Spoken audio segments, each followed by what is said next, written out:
ലോകത്തെ ആദ്യത്തെ ഭർത്താവ് മരിക്കുന്ന ഒരു സ്ത്രീയാണല്ലോ. അതുകൊണ്ട് ഇവിടെ കൊണ്ടിരിക്കും. ഇനി പെങ്ങടെ മോൻ്റെയൊക്കെ കാര്യങ്ങളൊക്കെ നോക്കാൻ പോകുന്നതിന് അങ്ങേരാ. ഉം. പിന്നെ സുഖമല്ലേ? 3 നേരം നല്ല ഭക്ഷണവും പ്രോട്ടീനൊക്കെ ആഹാരങ്ങളാ ആങ്ങളെ കൊണ്ട് കൊടുക്കുന്നത്. ഉം. അയ്യോ, ഇനി ഇവിടെ സ്ഥിരമാക്കിയിരിക്കുക. അത് ഞാൻ വാഴിക്കാം. പിന്നെ അവർക്ക് ഞാൻ വെച്ച് വിളമ്പി കൊടുക്കുമല്ലേ 3 നേരം. ഇപ്പോൾ വന്നതിന് ശേഷം അവർ തന്നെയാണ് അടുക്കളയിൽ.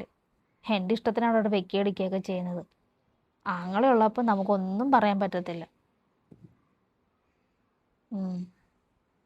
അത് ഞാൻ വഴിക്കും. പിന്നെ ആ തള്ള പിന്നെ അവിടെ ആണല്ലോ. ഇപ്പം മോൻ പറയുന്ന കേട്ടിനി തള്ള ഇങ്ങനെ വിളിക്കണമെന്ന്. എന്നിട്ട് ആ വീട് എവിടെയെങ്കിലും വാടകയ്ക്കോ ഇറക്കുറ്റിക്കോ ഒക്കെ കൊടുക്കണമെന്നൊക്കെയാ പറച്ചിൽ. ഇനി ആ തള്ളയും കൂടെ ഇങ്ങോട്ട് വന്നു കഴിഞ്ഞാൽ പിന്നെ സുഖമായല്ലോ. എങ്ങനെയെങ്കിലുമൊക്കെയാണ് ആ തള്ളയുടെ അടുത്തുനിന്ന് ഞാൻ അടർത്തി ഇങ്ങോട്ട് കൊണ്ടുവന്നത്. അപ്പോൾ താണ്ട അടുത്തത്.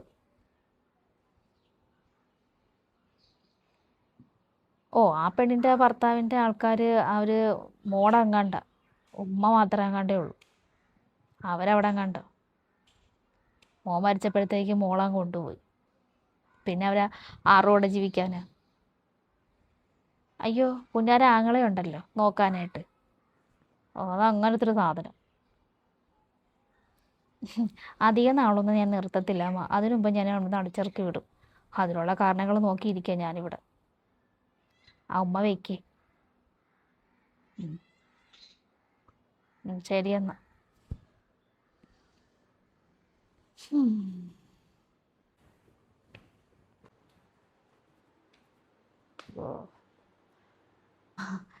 നിശേരി കിടന്ന് തുണി വിരിച്ചിട്ടായിരുന്നാ? അയ്യോ, ഞാൻ തുണി വിരിച്ചില്ല. അതുമല്ല, എനിക്ക് കണ്ട വെയിലും വന്നിട്ടുണ്ട്. ഈ വെയിലങ്ങാണ്ടും കൊണ്ട് കഴിഞ്ഞാൽ പിന്നെ ഭയങ്കര തലവേദന. നീ വിരിച്ചോ തുണി? സാരമില്ല, ഞാൻ വിരിച്ചിട്ടോളാം.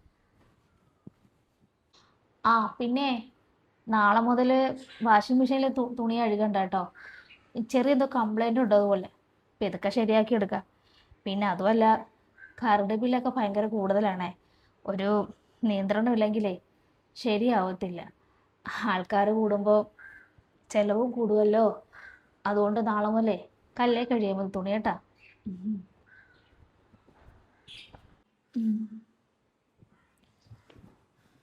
ഉമ്മ, എനിക്ക് വെക്കേഷൻ ആകുമ്പോൾ സൈക്കിൾ മേടിച്ചു തരാമെന്ന് പറഞ്ഞല്ലോ. അമ്മ ഇപ്പം എന്താ മേടിച്ചു തരാത്ത? മാമ വരട്ടെ മോനെ, നമുക്ക് ചോദിക്കാട്ടാ. ചിലപ്പോൾ മാമ മറന്നു പോയതായിരിക്കും. ഇനിയിപ്പോൾ നമുക്ക് മേടിച്ചു തരാനും നമ്മുടെ കാര്യങ്ങൾ നോക്കാനൊക്കെ നമ്മുടെ മാമയുള്ളൂ. എന്തായാലും മറന്നു പോയതായിരിക്കും. വരുമ്പോൾ ഉമ്മച്ചൊന്ന് ഓർമ്മിപ്പിക്കാം കേട്ടാ. മുമ്പേ കളിച്ചോ. ഓഹോ, കുമ്മായും മോനും കൊള്ളാമല്ല. ഇനി സർവ്വ ചെലവെല്ലാം കൂടെ ആങ്ങളെ തല കെട്ടി വെക്കാനുള്ള ഉദ്ദേശമാണല്ലേ? കൊള്ളാം. എന്തായാലും സുഖം ഏർപ്പാടാണ് മനുഷ്യന് സ്വസ്ഥത കളയാനായിട്ടൊക്കെ. ചെറുക്കനെ പറഞ്ഞേ മനസ്സിലാക്കി കൊടുക്കുക കേട്ടോ. ഇനി മേടിച്ചു കൊടുക്കാനും ഇതൊക്കെ ആരും ഇല്ലെന്നങ്ങ് പറഞ്ഞ് മനസ്സിലാക്കി കൊടുക്ക്. അല്ലാതെ മോൻ്റെ താളത്തിനൊത്ത് നിൽക്കുകയല്ല ചെയ്യേണ്ടത്. ഇവിടെ മനുഷ്യനിവിടെ പാടം പത്താറ് പെടുക. അപ്പോഴാണ് കെട്ടിയെടുത്ത് ഇങ്ങോട്ട് വരുന്നത്. 3 നേരം കഴിക്കാൻ കിട്ടുന്നില്ല നിങ്ങൾക്ക്, അതുപോരെ? കൊമ്പത്തെ കുറേ ആഗ്രഹങ്ങൾ, സൈക്കിള്. അതുകൊണ്ട് മര്യാദയ്ക്ക് നിൽക്കാമെങ്കിൽ ഇവിടെ നിന്നാൽ മതി. ആങ്ങളെ ഇങ്ങനെയൊന്നും ബുദ്ധിമുട്ടിക്കരുത്. ഒരു സഹായം ചെയ്ത് കഴിയുമ്പോഴത്തേക്കേ നനഞ്ഞാടം കുഴിക്കുന്ന സ്വഭാവമാണല്ലോ. സൈക്കിള് ഇനി എന്തൊക്കെയാണ്? ഇനി സ്കൂളിൽ ചേർക്കൽ, ഇനി അവിടുത്തെ കാര്യങ്ങൾ, വണ്ടി ഫീസ്, അങ്ങനെ ഒരുപാട് കിടപ്പുണ്ട്.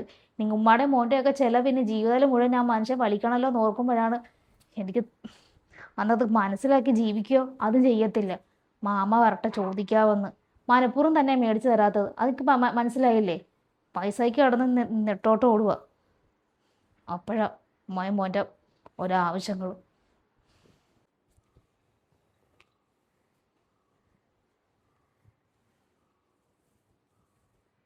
ഉമ്മ, നമ്മൾ എവിടെ പോവാമാ? ഇനി മുതൽ നമ്മൾ നിൽക്കുന്നത് ഉമ്മിച്ചാമ്മയുടെ നമ്മളിനി അങ്ങോട്ടാ പോകുന്നത്. മാമ പറഞ്ഞത് നമ്മൾ ഇനി മുതൽ ഇവിടെ ആണെന്ന്. ഇവിടുത്തെ വലിയ സ്കൂളിൽ ചേർക്കാന്നാണല്ലോ പറഞ്ഞത്. ഉമ്മി, നമുക്ക് ആ വീട്ടിൽ പോകണ്ട. ആ വീട് ചെറുതാ. ഇതാ നല്ല വലിയ വീട്.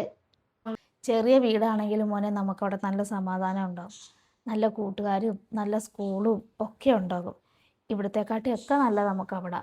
അതുകൊണ്ടാണ് ഇനി നമ്മളിവിടെ നിന്നാൽ ശരിയാവത്തില്ല. ഉമ്മിച്ചാമ്മ രാവിലെ മുതലേ കടന്ന് വിളിക്കുക. അതുകൊണ്ട് നമുക്ക് അങ്ങോട്ട് പോവാം. ഉം.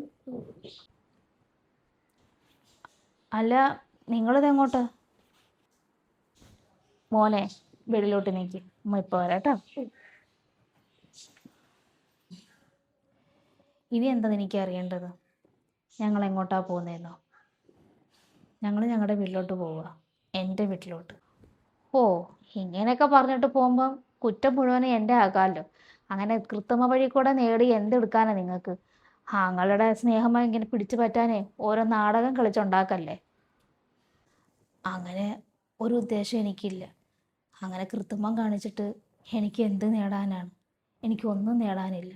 ഇപ്പം എൻ്റെ മോന് മാത്രമേ ഉള്ളൂ. എൻ്റെ മോനിക്ക് വേണ്ടി ജീവിക്കണം, എൻ്റെ മോനെ പഠിപ്പിക്കണം. പിന്നെ അവൻ്റെ മാമ പറയുന്ന വാക്കുകളൊക്കെ, അതവനിക്ക് മാമാടുത്തുള്ള സ്നേഹവും മാമായ്ക്ക് അവനോടുള്ള സ്നേഹവും കൊണ്ടൊക്കെ പറയുന്നേ. നീ അതോർത്ത് പേടിക്കണ്ട. എൻ്റെ മോൻ്റെ ബാധ്യതയൊന്നും അവൻ്റെ തല ഞാൻ കെട്ടിവെക്കത്തില്ല. എനിക്ക് ജോലി ചെയ്യാനുള്ള ആരോഗ്യം ആവതുകൊണ്ട് ഞാനിവിടെ കുറച്ച് ദിവസം ഇവിടെ നിൽക്കാനായിട്ടാണ് ഞാൻ വന്നത്. അല്ല, ജീവിതകാലം മുഴുവനും ഈ വീട്ടിൽ നിൽക്കാൻ വേണ്ടിയിട്ട് വന്നേന്നുമല്ല.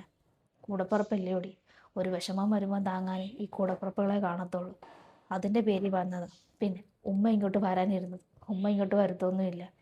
നീ എൻ്റെ ഉമ്മ അടുത്തുനിന്ന് അടർത്തി കൊണ്ടുവന്നതാണ് ഞങ്ങളുടെ ഇക്കാര്യം. പിന്നെ ഞങ്ങളുടെ ഉമ്മ വീണ്ടും ഇവിടെ വരുമെന്നാണോ? വരത്തില്ല. മരിക്കുന്ന വരെ ഉമ്മ വീട്ടിൽ തന്നെ കാണും.